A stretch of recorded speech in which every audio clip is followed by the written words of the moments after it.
पूजा plastic, आपकी रसोई का भरोसेमंद साथी। कंटेनर, मसाला बॉक्स, ट्रे, जग और भी बहुत कुछ। स्वास्थ्य के लिए सुरक्षित टिकाऊ क्वालिटी के साथ पूजा प्लास्टिक, किचन का परफेक्ट पार्टनर।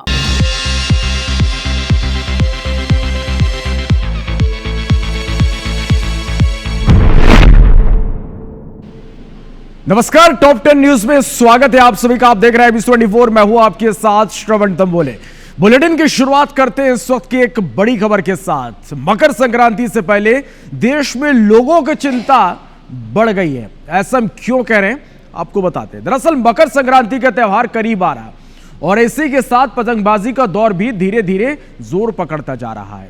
लेकिन इसी के साथ चिंता भी बढ़ रही है क्योंकि चाइनीज मांझे ने इंदौर में एक बाइक सवार की जान ले ली है। घटना गराडिया और चाइनीज बोलो या इंडिया का बोलो, मेरे हिसाब से पतंग बंद ही होना चाहिए। अब आप लोगों को देखना है, या तो पतंग बंद करवा दो या संक्रांत मनाना बंद करवा दो, ये आपके ऊपर है। और इस बीच राजधानी रायपुर से बड़ी खबर है, जहां चाइनीज मांझे की चपेट में एक युवती आ गई है। युवती की होठ और उंगली कट गई है। रास्ते से गुजर रही थी युवती और इसी दौरान चाइनीज मांझे की चपेट में आ गई। लाखे नगर इलाके का यह पूरा मामला है। तो यह इस वक्त की बड़ी खबर। इससे पहले हमने आपको खबर दिखाई कि जैसे जैसे मकर संक्रांति का त्यौहार पास आ रहा, पतंगबाजी का दौर बढ़ रहा और इसी बीच देखिए अब राजधानी रायपुर से भी यह खबर निकलकर सामने आ रही, जहां चाइनीज मांझे की चपेट में एक युवती आ गई। युवती की होठ और उंगली कट गए। रास्ते से युवती गुजर रही थी। लाखे नगर इलाके का पूरा मामला। अब सवाल यहां भी वही उठ रहे हैं। चलिए, तो सुमन पांडे हमारे संवाददाता ज्यादा जानकारी के साथ फोन लाइन पर जुड़े हैं। सुमन, प्रतिबंध के बावजूद ये तो साफ है कि चाइनीज मांझे बाजारों में बिक रहे हैं, इसलिए लोगों को आसानी से उपलब्ध हो रहे हैं। एक बड़ी घटना यहां पर हुई है। जाहिर तौर पर श्रवण जी, जब घटनाएं होती है उसके बाद ही जिला प्रशासन की नींद खुलती है और फिर पतंग की दुकानों की तलाशी होती है और बड़ी तादाद में मांझे जब्त होते हैं। इस बार भी ऐसा ही होगा, लेकिन इस दुख की बात ये रही कि एक युवती इस घटना का शिकार हो गई है। उन्हें गंभीर चोटें आई हैं। दरअसल पुरानी बस्ती इलाके में हर साल मकर संक्रांति से ठीक पहले पतंगबाजी का दौर शुरू होता है, जो कि एक अच्छा कल्चर भी है, लेकिन जानलेवा तब हो जाता है जब हानिकारक केमिकल और कांच से तैयार होने वाले चाइनीज मांझे का इस्तेमाल लोग करते हैं। प्रतिबंध है। जिला प्रशासन ने पिछले बार कार्रवाई भी की थी, लेकिन इस बार फिर से एक बार बड़ी घटना हुई है, जिसके बाद अब उम्मीद की जा रही है कि प्रशासन जागेगा, क्योंकि प्रशासन को नींद से जगाने के लिए किसी ऐसी ही घटना की जरूरत होती है। जिम्मेदार अगर जिम्मेदारी समय पर निभा लेते हैं तो शायद रायपुर में ये घटना नहीं होती। अब चूंकि ये घटना हुई है तो प्रशासन जागेगा और एक बार जो मांझे पर की जो घटना जो इंदौर में हुई, तो एक लगभग उसी तरह की घटना रायपुर में भी, तो बड़ा सवाल कर रही है प्रशासन की कार्रवाई पर। चलिए, तो देखना होगा यही सुमन की अब यहां पर चाइनीज मांझे जो प्रतिबंध जिस पर पूरी तरह से लगा दिया, बाजारों में अभी उपलब्ध है और इन पर कब तक कार्रवाई होती है। शुक्रिया तमाम जानकारी के लिए।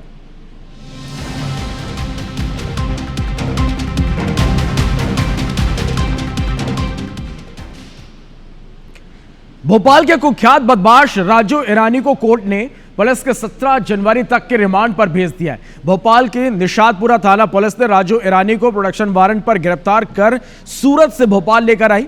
राजू ईरानी 4 मामलों में 2017 से लगातार फरार चल रहा था। उसे रहमान डकैत के नाम से भी जाना जाता था। क्या कहना चाहेंगे आप? मैं कह रहा हूँ आप लोग जरा अच्छा चलाओ, फेयर चलाओ, जो सही है वो चलाओ, जो गलत है वो मत। बिल्कुल, मैं 100% बेगुनाह। बेल कराएंगे। जो प्रशासन का जो काम है वो अपना काम पूर्ण करें, क्योंकि उन्होंने जिस आधार पे अपना मांगा है वो जिस तरीके से पेश करेंगे साफ बात सामने आ जाएगी। क्योंकि 17 तारीख का पिया मांगने के बाद इसका मकसद ये नहीं है कि उनके ऊपर बहुत सारे अपराध हैं। जो उन्होंने 3 रिमांड के मांगे हैं, 3 रिमांड में JR हो चुका है, एक में 17 तारीख का है। जब वो पेश करेंगे हम इस केस में हमारा राजीनामा अब जो फरियादी उससे हो चुका है। इसके अलावा इसमें कोई ऐसा इशू नहीं है। पंजाब के अमृतसर में आम आदमी पार्टी के सरपंच की हत्या के मामले में पुलिस ने राजधानी रायपुर से 2 आरोपी शूटर सुखराज और कर्णवीर को गिरफ्तार किया है। हत्या के बाद आरोपी पंजाब से फरार होकर राजधानी रायपुर में छिपे हुए थे। पंजाब पुलिस की टीम ने रायपुर पुलिस के साथ ज्वाइंट ऑपरेशन चलाया। राजेंद्र नगर इलाके के ऋषभ अपार्टमेंट से दोनों को गिरफ्तार किया गया। दोनों रिश्तेदार के घर छिपे हुए थे। रायपुर क्राइम ब्रांच आरोपियों के रिश्तेदार को हिरासत। और अब बात डिजिटल अरेस्ट की, क्योंकि देश में डिजिटल अरेस्ट से जुड़ी घटनाएं अब खतरनाक रूप लेती जा रही हैं। लोग आए दिन इसके शिकार हो रहे हैं। दिल्ली में तो एक NRI कपल भी इसका शिकार होने से खुद को नहीं बचा पाया। साइबर ठगों ने 14 करोड़ 85 लाख रुपए की ठगी करने और 17 दिन तक डिजिटल अरेस्ट कर रखा। ठगों ने खुद को ट्राई और ईडी का अधिकारी बताकर कहा कि उनके खाते में ब्लैक मनी है। जांच के लिए उनसे रुपए लिए जा रहे हैं, लेकिन बाद में इसे आरबीआई के जरिए वापस कर दिया जाएगा। 48 साल अमेरिका में रहे डॉक्टर ओम तनेजा और उनकी पत्नी डॉक्टर इंदिरा तनेजा रिटायरमेंट के बाद 2015 में वे भारत लौटे थे और तब से ग्रेटर कैलाश 2 में रह रहे थे। कपल की शिकायत पर दिल्ली पुलिस ने आरोपियों के खिलाफ एफआईआर दर्ज कर ली है। अभी भी 15 दिन के बाद पता चला है कि ये हमारे साथ फ्रॉड हुआ है, और पुलिस और सुप्रीम कोर्ट और ये सब जो इन्होंने ड्रामा जो किया इतना कन्विंसिंग था, और जैसे थ्रेट किया कि हमको किसी को कुछ नहीं बताना है, किसी से नहीं बात करनी है, तुम्हारी लाइफ पे थ्रेट है, तुम्हारे हस्बैंड वाइफ दोनों पे थ्रेट है, बाहर नहीं जाना है, किससे मिलना नहीं है। बिलासपुर जिले में फिर से धर्मांतरण का मामला सामने आया है। मल्हार चौकी क्षेत्र के केवटपारा में पास्टर राम कुमार ने प्रार्थना सभा का आयोजन यहां पर किया। आरोप है कि सभा के दौरान बीमारी ठीक करने और स्वास्थ्य लाभ दिलाने जैसे प्रलोभन देकर ग्रामीणों को ईसाई धर्म अपनाने के लिए प्रेरित किया जा रहा था। इस प्रार्थना सभा में करीब 30 से 35 लोग शामिल थे। जानकारी मिलने पर हिंदू संगठन के लोगों ने पुलिस के साथ पहुंचकर यहां पर विरोध जताया। शिकायतकर्ता पूर्णेंद्र कुमार शर्मा ने आवेदन देकर मामले की गंभीरता से जांच कर कार्रवाई की मांग की है।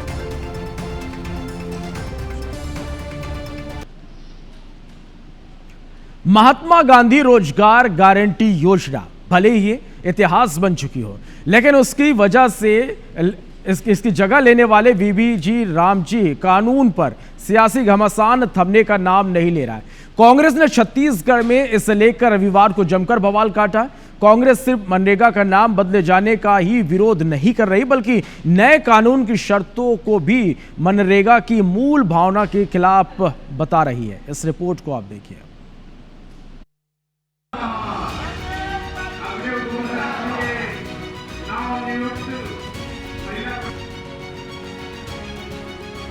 छत्तीसगढ़ कांग्रेस वीबीजी रामजी कानून के खिलाफ रविवार को सड़कों पर उतर आई। राजधानी रायपुर से लेकर प्रदेश के सभी प्रमुख शहरों से लेकर गांवों तक नए कानून के खिलाफ जमकर प्रदर्शन किया।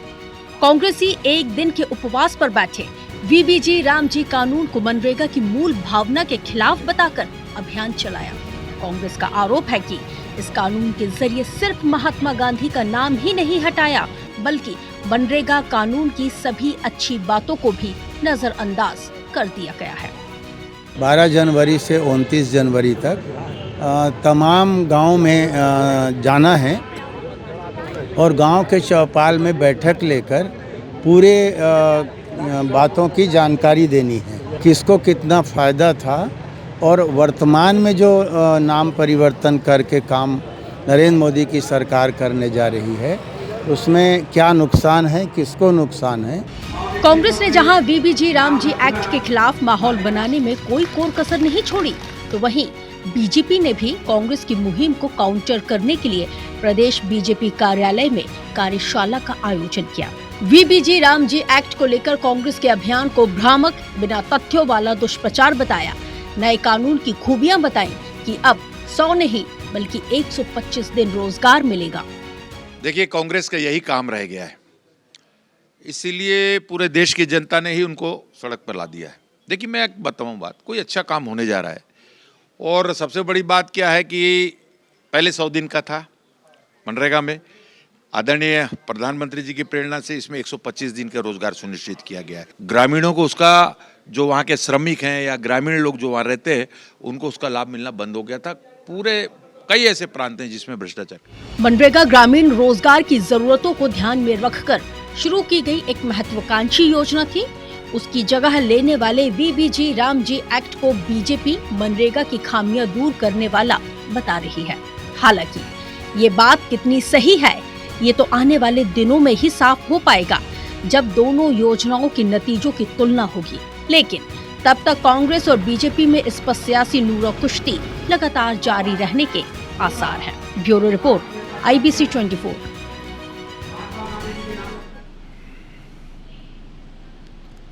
तो तो छत्तीसगढ़ में धान की बम्पर पैदावार होती है, लेकिन जितनी बड़ी मात्रा में धान पैदा होती है उसकी बर्बादी भी उतनी ही ज्यादा हो रही है। और अक्सर ये बर्बादी आम लोग या किसान नहीं बल्कि प्रशासनिक लापरवाही का नतीजा ही होता है। और ऐसा हम क्यों कह रहे हैं, इसे समझने के लिए आप सबसे पहले ये तस्वीर देखिए। तो तस्वीर आप देखिए कि किस तरह से बस्तर जिले में बीते साल खरीदा गया 27,307 मीट्रिक टन धान आज तक संग्रहण केंद्रों में पड़ा है। बस्तर के न्यायालय संग्रहालय केंद्र की यह तस्वीर है, जहां 15,129 मीट्रिक टन धान का समय पर उठाव नहीं हो पाया। खुले आसमान के नीचे पड़ा यह धान अब शायद जानवरों के खाने लायक भी नहीं बचा है। संग्रहण केंद्र के गेट के अंदर घुसते ही सड़े हुए काले रंग के धान का ढेर दूर से ही दिखाई देने लगता है। तो वहीं दूसरी ओर चालक राइस मिलर्स इसे सड़े बोरों से निकालकर दूसरे नए बोरों में अब भरकर उठाव कर रहे हैं और विक्रेताओं को चूना लगाया जा रहा है। इस लापरवाही को लेकर कांग्रेस ने राज्य सरकार को घेरना शुरू कर दिया है। पीसीसी चीफ दीपक बैज का कहना है कि अगर पूरे प्रदेश के संग्रहण केंद्रों की निष्पक्ष जांच कराई जाए तो करोड़ों के घोटाले सामने आ सकते हैं। वहीं इस पर बीजेपी ने पलटवार किया है। कई जगह धान में खरीदी में गड़बड़ी हुई है। अगर जांच करें ईमानदारी से तो प्रदेश के धान खरीदी केंद्रों में 70% जगह में गड़बड़ है, करोड़ों का घोटाला हुआ है।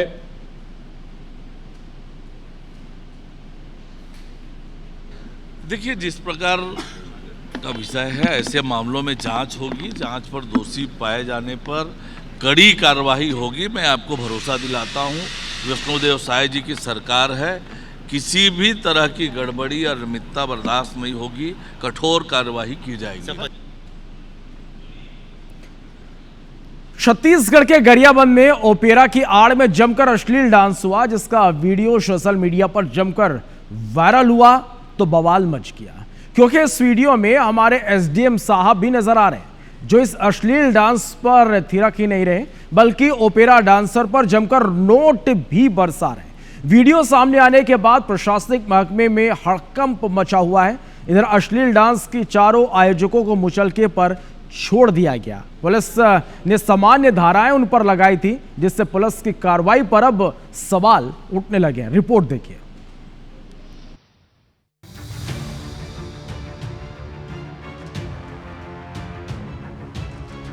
अश्लीलता की तमाम हदों को पार करती ये तस्वीरें अपने धार्मिक स्थल के लिए मशहूर गरियाबंद जिले की हैं, जहां बार बालाओं ने डांस और मनोरंजन के नाम पर अर्धनग्न होकर ऐसी हरकतें की जो किसी भी सभ्य समाज को स्वीकार नहीं हो सकती। बवाल तो तब मचा जब इस कार्यक्रम में मौजूद मैनपुर एसडीएम का ही एक वीडियो सोशल मीडिया पर अब वायरल हो गया है, जिसमें वो बार बालाओं पर नोट उड़ाते हुए दिखाई दे रहे हैं। वहीं कुछ पुलिसकर्मियों ने तो बार बालाओं को किस तक कर दिया और माल में परोसे गए इस अश्लीलता पर रसूखदारों ने भी जमकर पैसे लुटाए। जब एसडीएम से इस पर सवाल हुआ तो क्या कुछ कहा, आइए आपको सुनवाते हैं। आप खुद मोबाइल में वीडियो बनाते नजर आ रहे हैं सर, उसमें क्या कहना चाहिए? नहीं, वीडियो नहीं बना रहे थे, हम लोग ना बंद करवाने गए थे और बंद करवाए भी, और उसी दिन से प्रोग्राम ना पूरा बंद है। सर, वो जो 4 संचालक के खिलाफ क्या कार्रवाई हो? उसमें एफआईआर दर्ज हुआ है, कार्रवाई चल रहा है। गरियाबंद के ओरमाल में युवा समिति ने 6 दिवसीय ओपेरा का आयोजन कराया था, जिसके लिए एसडीएम तुलसीदास से अनुमति ली गई थी। कार्यक्रम में उड़ीसा के जय दुर्गा ओपेरा की बार बालाओं को बुलाया गया था। बकायदा डांसर्स ने रातें रंगीन करने का आमंत्रण भी दिया था। हेलो है, नमस्ते, जय जगन्नाथ। मैं आपकी ओडिशा सनी लियोनी डांसर। मैं आ रही हूँ कल जनवरी 9, 2026 उरमल छत्तीसगढ़ ओपेरा बनदुर्गा में। आप लोग आइए, रात को रंगीन करेंगे, करूंगी, आप लोग को झुमाऊंगी, ढेर सारा मजा मस्ती करेंगे, नाचेंगे, गाएंगे, झूमेंगे, एकदम रात को कलरफुल करेंगे। आप लोग भारी संख्या में आओ। मैं आपका ओडिशा सनी लियोनी आपका इंतजार में हूँ। मैं करूंगी, आप लोग को झुमाऊंगी। आपसे कल मिलेंगे। Bye, love you all, see you guys. अश्लीलता से भरे वीडियोस के वायरल होने के बाद IBC 24 ने अपनी जिम्मेदारी को समझते हुए कलेक्टर से सवाल पूछा, तो उन्होंने लाइव फोनों के दौरान एसडीएम तुलसीदास मरकाम को हटाने का ऐलान कर दिया। इसके साथ ही आरक्षक जय कुमार कंसारी और शुभम चौहान को लाइन अटैच कर दिया गया। अपर कलेक्टर की अगुवाई में जांच कमेटी का गठन किया गया। ये मामला कार्रवाई तक ही नहीं थमा, इसे लेकर अब सियासत भी शुरू हो गई है। और जो संस्कृति, जो प्रचलन हमारे प्रदेश में कभी नहीं रहा, इस प्रकार के अर्धनग्न डांस नृत्य कभी हमारे प्रदेश में खुले बदन में कभी नहीं देखे गए। भारतीय जनता पार्टी की सरकार में ये भी करके दिखा दिया। भारतीय जनता पार्टी की सरकार संस्कार और संस्कृति की बात करती है और उनकी सरकार में किस प्रकार से इसकी धज्जियां उड़ा रही है। मनोरंजन के नाम पर अश्लीलता की हदें पार होने के बाद एक्शन तो हो गया, लेकिन सबसे बड़ा सवाल तो यह है कि छत्तीसगढ़ में ऐसे आयोजन क्यों हो रहे हैं और इसके लिए असल में जिम्मेदार कौन है। नीरज शर्मा, IBC 24, राज्य में। बढ़ते आगे, छत्तीसगढ़ के सीएम विष्णुदेव साय ने महंगाई भत्ता केंद्र सरकार के समान बढ़ाने की घोषणा कर दी है। अब इससे 55% से बढ़ाकर महंगाई भत्ता 58% कर दिया गया। इससे प्रदेश के करीब 5 लाख सरकारी कर्मचारियों को फायदा मिलेगा। बता दें कि सीएम विष्णुदेव साय रायपुर के रोनीपुरम में राज्य कर्मचारी संघ की ओर से आयोजित त्रैवार्षिक अष्टम प्रदेश अधिवेशन में शामिल होने पहुंचे थे। इस दौरान उन्होंने ये बड़ी घोषणा की है। अधिवेशन को संबोधित करते हुए सीएम विष्णुदेव साय ने कहा कि जब सरकार उनकी कई मांगे थी, तो एक तो केंद्र के समान उनका DA बढ़ाने की घोषणा किए हैं और बाकी मांगों के लिए कमेटी का गठन करेंगे और कर्मचारी संघ से चर्चा करके उनकी करीब करीब सभी मांगे उचित हैं, सबको सरकार पूरा करेगी। SIR यानी स्पेशल इंटेंसिव रिवीजन, और इसे लेकर पूरे देश में इन दिनों बवाल मचा हुआ है। लेकिन इस अभियान का एक सुखद पहलू भी निकलकर सामने आया है मध्य प्रदेश से। ऐसा क्यों कह रहे हैं बताते हैं आपको। जहां के मंदसौर में SIR एक मां के लिए वरदान बनी। उसका 22 साल पहले बिछड़ा बेटा अब घर लौट आया है।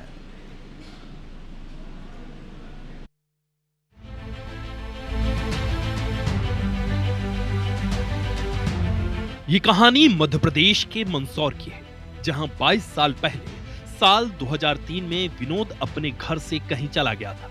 माता पिता ने उसकी काफी तलाश की, थाने में गुमशुदगी की रिपोर्ट भी दर्ज कराई, पर विनोद कहीं नहीं मिला और समय की धुंध में विनोद खो गया। लेकिन SIR की वजह से 22 साल बाद विनोद अपनों से मिला। विनोद ने बताया कि वो अब राजस्थान के नागौर जिले में रहता है और उसका भी एक परिवार है। बेटा गुम गया था, 15 साल तक पता नहीं चला, खोप ढूंढा, मिला नहीं, कागज कढ़ाया पंचायत द्वारा, तो FC साहब ने मदद करी तो मेरा बेटा मेरे को मिल पाया। 2003 में गांव से चला गया था लड़की को लेके, मेरी मर्जी से दोनों राज्य खुशी गए थे। पुलिस द्वारा मेरे माँ बाप का कांटेक्ट नंबर मिला, पुलिस द्वारा मैं वापस मेरे परिवार से मिला हूँ। बीते कुछ सालों में विनोद के पिता दुनिया छोड़ गए और बेटे की तलाश थक गई। लेकिन भारत निर्वाचन आयोग के SIR अभियान के दौरान एक छोटी सी सूचना ने उस अधूरी कहानी को नया मोड़ दिया। दरअसल विनोद मतदाता सूची में अपना नाम जुड़वाने पहुंचा था। अधिकारियों ने एपिक नंबर यानी वोटर ID की जानकारी मांगी। मामले की जांच के दौरान सभी जानकारी राम कन्या बाई के बेटे से मैच हो गई। मंदसौर पुलिस ने विनोद से संपर्क किया और उसे मंदसौर बुलाया गया, जहां पुलिस ने राम कन्या बाई को उसके बेटे विनोद से मिलवाया। SIR पुनर्निरीक्षण के दौरान उसके माता पिता के एपिक नंबर की जानकारी चाहिए गई है। इस लिंक को फॉलो करते हुए हमारी टीम के द्वारा विनोद से संपर्क कर उसको उसकी मां राम कन्या बाई से मिलवाया गया है। दोनों पक्ष का काफी खुश हैं एक दूसरे। राम कन्या बाई 22 साल बाद बेटे को पाकर बहुत खुश है। ये कहानी सिस्टम की सतर्कता और किस्मत के अद्भुत खेल की है, जहां एक छोटे से सत्यापन ने मां को सालों से लापता उसका बेटा लौटा दिया। शुभम मालवी, IBC 24, मंदसौर। तो इसी के साथ फिलहाल इस बुलेटिन में इतना ही। लगातार खबरों का अपडेट के लिए आप बने रहिए और देखते रहिए IBC 24। नमस्कार।